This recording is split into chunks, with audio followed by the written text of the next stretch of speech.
네, 북핵 6자회담이 장시간 동안 지금 교착 상태에 빠져 있는데요. 우리나라와 미국, 중국 세 나라가 북핵 6자회담 재개 조건을 협의하고 있다고 황종국 한반도 평화교섭 본부장이 말했습니다.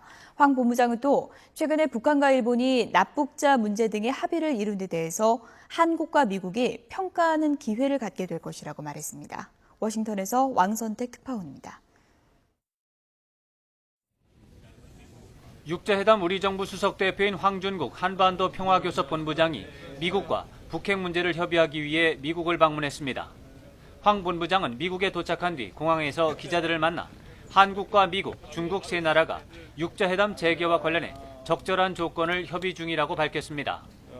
지난주 한중 외교장관 회담을 비롯하여 그동안 주요 계기에 미국, 중국 등 핵심 관련국들과 비핵화 대화의 재개 조건에 관해서 협의를 해왔습니다.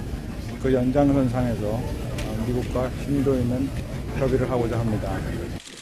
이 발언은 한국과 중국이 지난주 외무장관 회담을 통해 육자회담 재개 문제를 논의했고 또 한중 정상회담을 앞둔 시기라는 점에서 주목됩니다.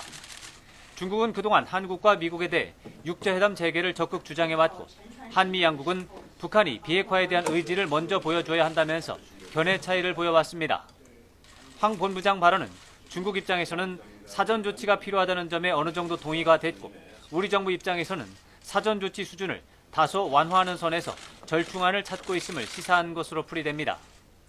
다만 미국 정부 입장에서는 사전 조치 수준을 완화하는 것을 흔쾌히 지지하기 어려울 것으로 보여 한국과 미국의 협의 결과가 주목됩니다.